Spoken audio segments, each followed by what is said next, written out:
And we are back. RadioFire.com. Yours truly, Don McKay, in here. Thank you for joining me.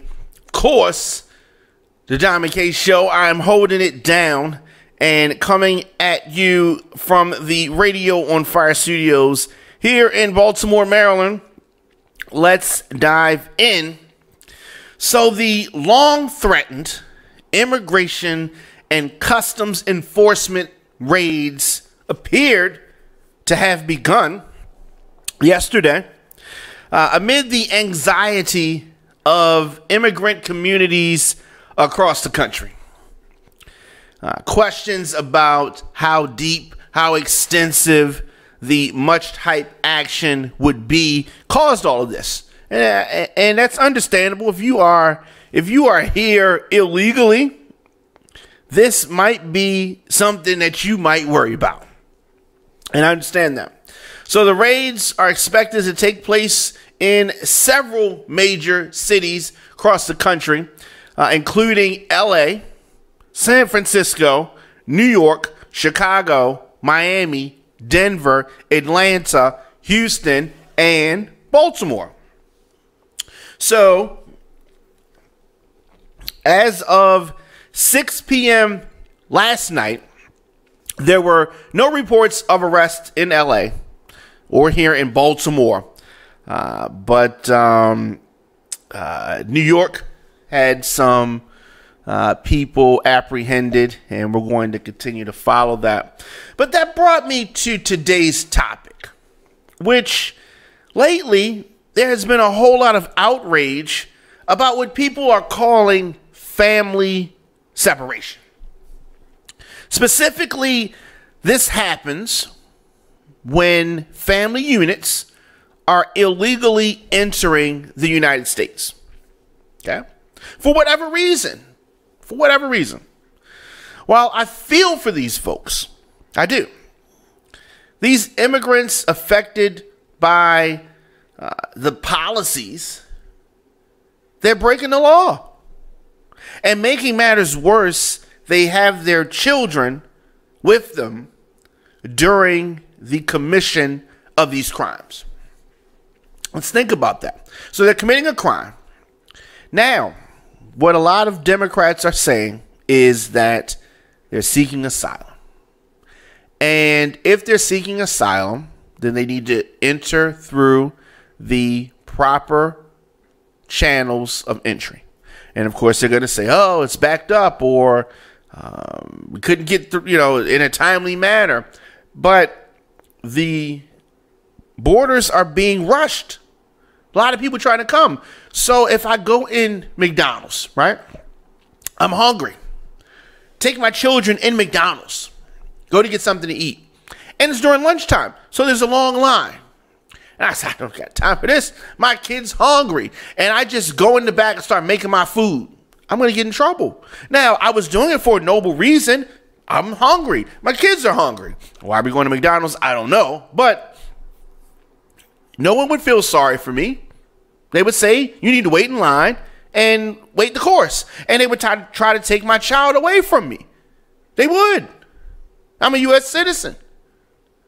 So why are we putting the illegal immigrant above U.S. citizens? Democrats, please answer that for me. That's what I want to know.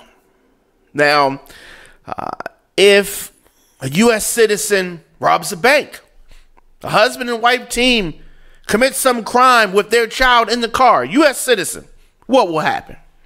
I'll tell you what will happen. Family separation. That's what will happen.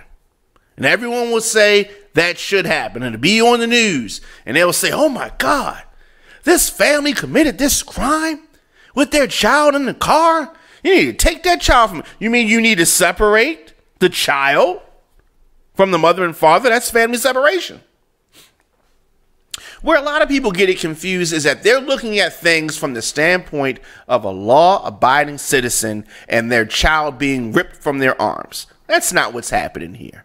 In many cases, these kids are being sent over by their parents because they know that America's going to take them in. And that's the situation that we're dealing with. Okay? But the parents of U.S. citizens who commit crimes, especially with their children present, those parents are endangering the kids. But in the case of illegal immigrants, and I'm speaking of illegal immigrants, people who are coming not at a point of entry that is recognized as a point that you're supposed to come in, they're sneaking in.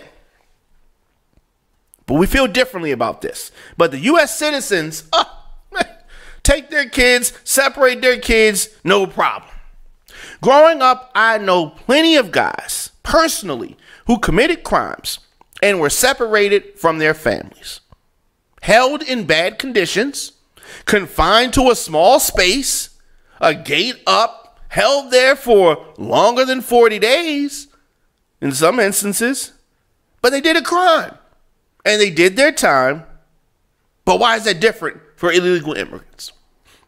Now, we're talking about U.S. citizens. Oh, nobody cares about the U.S. citizens. Let's keep in mind, we're talking about U.S. citizens, our fellow countrymen.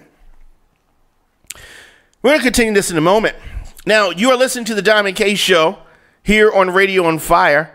And if you are tired of mainstream media misrepresenting the truth, then I need you to become a premium subscriber to Radio on Fire. We are the voice of urban America, and your donations and subscriptions, the premium subscriptions, help us continue to do what we do. RadioOnFire.com/join is where you go. So it really bothers me how Democrats are putting the children of illegal immigrants above the children of U.S. citizens. Why do I say that? Okay. Everybody loves kids, right? Everybody loves kids. And the child of an illegal immigrant, love them too. However, you have a hierarchy, right? You have a hierarchy, and the children of U.S. citizens should come before the children of illegal immigrants. What do I mean by that? The inner cities are full of kids being mistreated. The suburbs are full of kids being mistreated. The U.S. foster care system is full of kids who have been mistreated, who have been touched, who have been underfed, a litany of things. So why are the Dems not rallying about those causes? If your concern is kids and making sure that kids are treated properly and getting kids to, you see where I'm going here. There's plenty of U.S. citizen children that we could help. But we are putting the children of illegal immigrants before the children of U.S. citizens. And why? Is it because it's election season? Is it because it's Trump? I don't know. But whatever it is, we need to get a handle on it, and right now. Because to me, U.S. citizens should come before illegal immigrants. Illegal immigrants. And that is what I'm talking about here. Let me know your thoughts in the comment section. Instagram, Facebook, Twitter, at The Diamond K Show, at Radio on Fire. Please hit the subscribe button, hit the share button, hit the like button. I'll be very interested to hear your thoughts and your comments. Of course, The Diamond K Show dropping twice a day, 9 a.m., 12 noon, radioonfire.com.